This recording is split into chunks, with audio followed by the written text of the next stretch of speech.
question? You were glitching. May you repeat that for me, please? I was glitching. Come on, Garvey, what's going on with this thing? No, obviously, when you look at Ohio State, their quarterback and receivers really jump off the film. They're special. You guys struggled a little bit against LSU on some vertical game, and I just wonder, have you guys tightened up? Did you need to tighten up since the LSU game, and just being a big part of that matchup? How do you feel about it? Ohio State, they definitely have, a lot of great receivers, a great quarterback. We got a lot of respect for them. And I would say, during the LSU game, not trying to backtrack too far, but we did have some lapses during that game in the second half where we just really needed to recenter and refocus, after that win and during this time off and, just get back to the basics of Georgia football. All right, next we'll go to Nathan Baird. Go ahead, Nathan. Yeah, just specifically watching film studying for this game, what strikes you about Marvin Harrison Jr. and what he's done so well to be successful? Really, he's a really good player. I got a lot of respect for him. He's very physical. He's a big, long guy with a pretty big catch radius. So I say and he just seems like he pays attention. He has a lot of attention to detail during the game, and I think that's what makes him a pretty good player. All right, next question from Brooks Austin.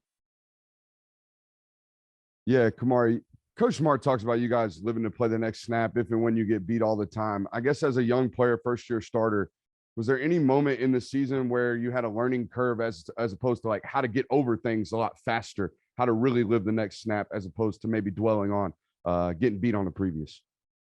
I'd say definitely during like beginning of the season, you want to make every play, and whenever you can't do that at sometimes, it's kind of hard to try not to harp on it. But with the pace of the game, you have a whole 10 or 11 other guys counting on you, then you got a whole team counting on you to do your job for the next play. So it's a part of the game. You get beat every once in a while, but the main thing is how you respond, and the response is what's most important. All right, we'll go next to Mark Weiser. Kamari, I know you're getting ready for the Ohio State receivers. I wanted to ask you about Dominique, Lovett from Missouri, Rara Thomas from Mississippi State that are coming to Georgia as transfers. Do you remember going up against them and watching them on film? What do they bring individually from what you remember? Both of those guys are pretty good players, both explosive, with big catch radiuses. So, they'll be pretty good additions to our team next year. But, right now, focus on what's important now. All right, we'll go next to Connor Riley. Hey, Kamari, just wanted to ask you about Malachi Starks and how you've seen him improve over the course of the season. Obviously makes the big play in that first game against Oregon, but obviously a lot more comes with playing safety than just intercepting passes. I say Malachi, he just gets better every week. He's a young guy, but he's very talented, and he's like a sponge.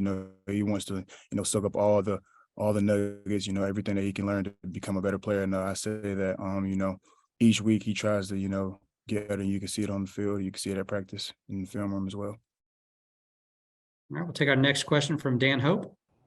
Hey, Kamari, when you guys are preparing for Ohio State offense, do they remind you of anybody you've played during the regular season, or are they very different from teams you've played so far? I'd say, they're pretty unique in themselves. They do a lot of things that are different, and they're very good at what they do. They got a very dynamic quarterback and really good guys outside and in the backfield as well. So, they're pretty unique, with what they do and how well they do it. All right, next question from Mike Griffith. Yeah, Kamari, Kirby's got a pretty strong record when he's got more than 1 week to prepare. Can you talk about what you guys do with that extra time and just how dialed in you're able to get when you've got that extra time versus maybe from 1 week to the next? It's pretty much like I said earlier. We like to recenter and refocus. Focus on Georgia football at first, and fix the things that we need to fix as a team, and then we have a really good coaching staff and players who are ready, to buy in. And after that, we go into our game plan and we dissect what we need to dissect and attack, whatever we need to attack.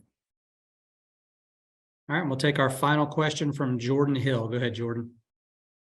Yeah, Kamari, you mentioned the sort of the refocusing and recentering. What have these last few weeks been like for you guys in the secondary coming off of that LSU game? In the secondary, we've just been, you know, harping on technique and working on our base coverages, you know, working on, you know, day one things and you know, just mainly technique and you know, gaining, you know, more confidence and stuff like that. All right, Kamari, thank you very much. We appreciate your time. Thank y'all. All right, everyone, that's going to conclude our Georgia session. We will have transcripts and video links posted to our media downloads page shortly. We'll send out a notice when all of those are online for you. Appreciate everybody's time. Thanks very much for joining us.